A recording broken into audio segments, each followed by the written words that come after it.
All right, now I've got quite a bit of cloud reference. I want to look through it and make sure I've softened all the edges of the clouds and I don't have a lot of junk in there, because I'm going to start using Clonestamp to create the shape of my creature more believably. So this edge looks weird to me, so I want to find that reference.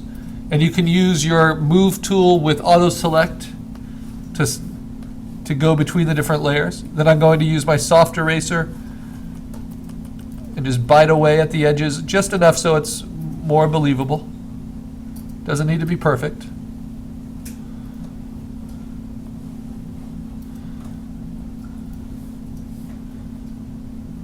Like so. All right. I've got my shape here, and without that shape, it doesn't look like much yet, but these edges look much more believable. Just hit some of these edges, soften them up a bit.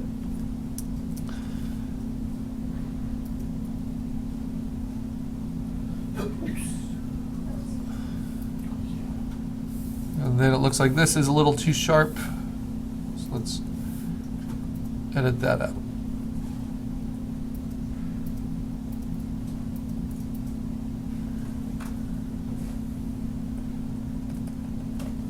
And again, kind of stippling with the eraser, tapping with it instead of scrubbing with it. You'll get more kind of believable bites, as long as it's a low opacity and very soft edge.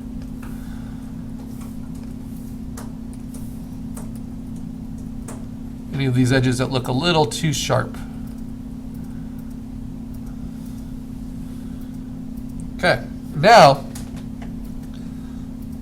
the trick is we're going to use Clonestamp. So I'm going to make a new blank layer, because this is how I like to use the Clonestamp. Label it Clonestamp. And I just learned if you right click on the eyeball icon, I have never used this before, I can even give it a color to help it stand out. So this Clonestamp layer is going to be on top of everything, and it's a very special layer. And when I use the Clonestamp tool, I want it to be fairly large, maybe even a little larger than we're used to. So larger than a pencil eraser. 0% hardness, because these are clouds. 50% opacity is pretty good, I think, and then sampled from all layers. All layers underneath. But what I'm going to do is turn off that gray and turn off my creature so I just have empty space behind, because I don't want to be painting the gray in. And what I can do now is, if I think that this edge looks a little too artificial with the gray on, I can simply Clonestamp something from this other cloud to kind of make that edge more believable.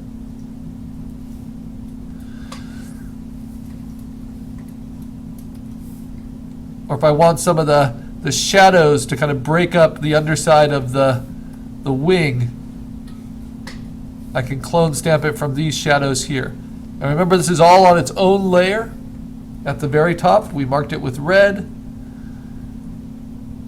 And so I can make adjustments anytime to these. And I can use opacity to kind of bring them down. If I need to fill in little holes between the clouds, or help massage different transitions, I can Clonestamp. And the reason I'm not doing it at 100% opacity is so that a little bit of all of the clouds comes through. Now the trick is, how do I use Clonestamp to really get the shape of my creature across? Well, I know that this head isn't quite right. It's not suggestive yet. So I'm going to bring that creature shape all the way to the top, even on top of my Clonestamp layer. I'm going to change Clonestamp from being all layers to current and below. And then I'm going to take this shape layer, and maybe I'll indicate this with green. This is kind of my background cloud shape. And I want to know what the edges are of it. And then I'll Clonestamp kind of behind it. So I can take its opacity down a little bit. So it's a little ghost there that I'm filling in. And if I need to see the edges a little bit better, I can, this is just for reference, I can double click on that creature cutout layer and I can give it a stroke outline. Just by double clicking and hitting the stroke feature. And if I think that's too strong, I can lighten that a little bit. So this gives me a little guide for how I want to shape my clouds. And cut them out, basically. And the first step is to build up enough of that cloud material in the right places. So where it's appropriate, I'm going to warp the clouds by using the move tool with auto select. So to get kind of the shape of this head, I'm going to transform it, then maybe use the warp options and just kind of tilt that top down a little bit.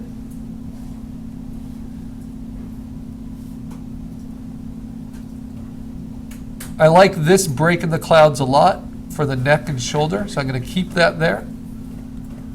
Remember, I'm just trying to suggest it. I'm not trying to force the cloud into anything. And then I'm just going to use my eraser, take little bites away from the cloud. And because I'm not clone stamping, I can have the gray on for this to help kind of see.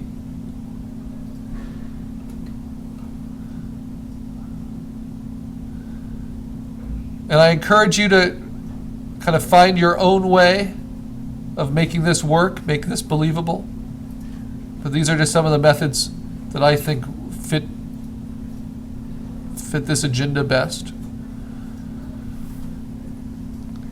And then if I turn off that outline, you can kind of see now I'm getting a neck, and I just need to work with the beak that's more believable there. And that's where Clonestamp will come in. But right now I'm just getting the shapes down. I need a lot more for the wing.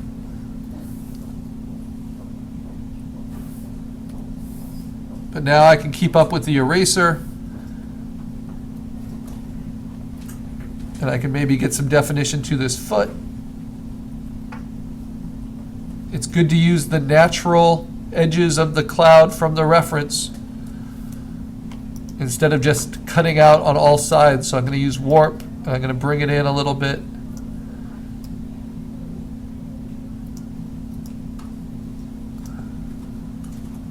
Like so.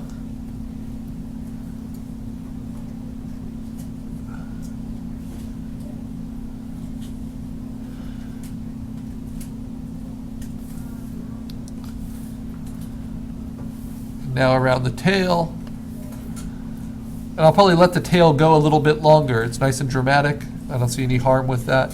But I do want to get these transitions to be more believable between the body and the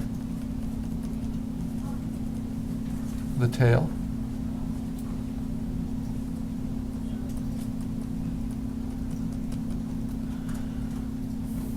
Sometimes you're dealing with multiple clouds. So this is refining the overall shape in what you hope to be a believable way.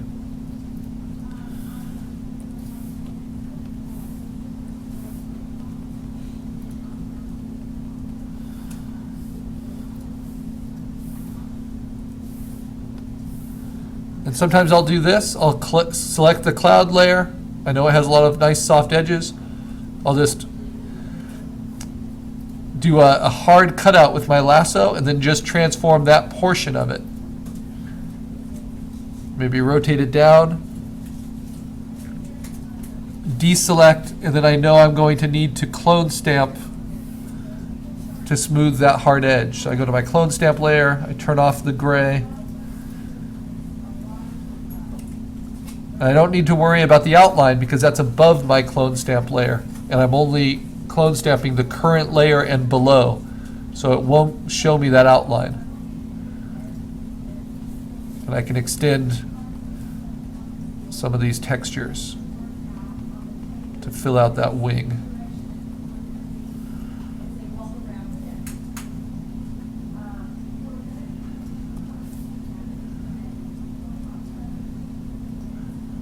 Now, organic shapes are really, really forgiving, and soft shapes are more forgiving than crisp, hard edges.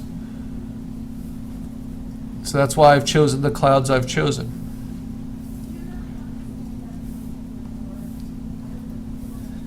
Now, I don't want to rotate my clouds, but every once in a while, say for the wings here, I might just take a chunk of cloud from one reference,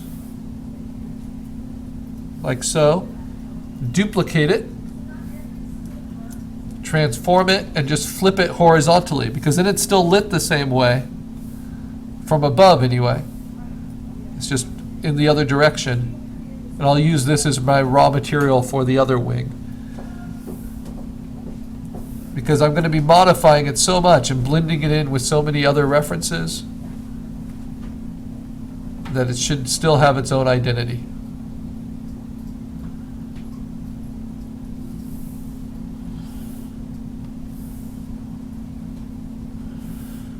All right. So now, without the outline, I can start to see my creature in there. And I can just use Clonestamp.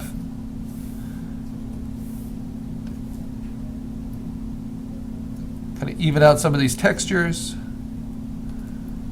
Give it a little bit more variety here in this leg. Remember, shadows are important to suggest form inside. We are not looking for details of eyes or noses, anything that takes us kind of too far away. Sometimes if I find a cloud shape that suggests an eye, like this for instance, I might place it in the right place, just very subtly. But not if it's going to endanger the believability of everything.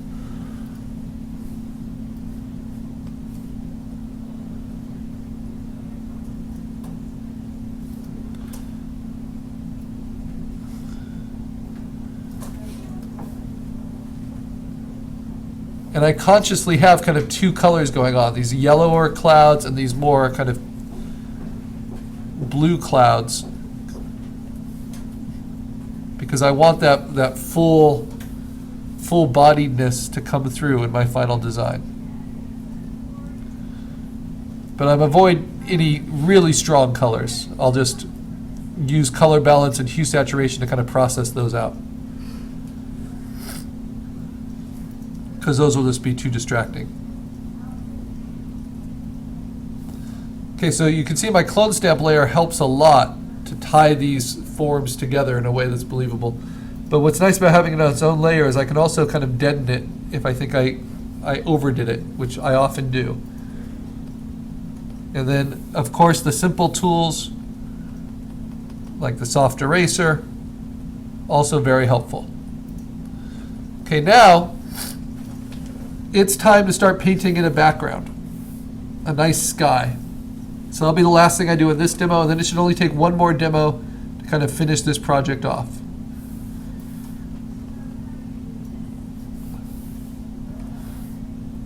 I want to get rid of some of this extra blue. There we go.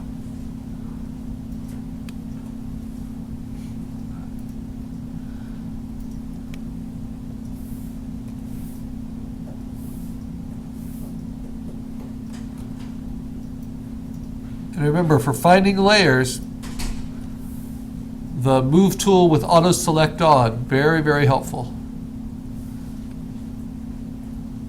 Really hard to know what cloud you're affecting sometimes without that.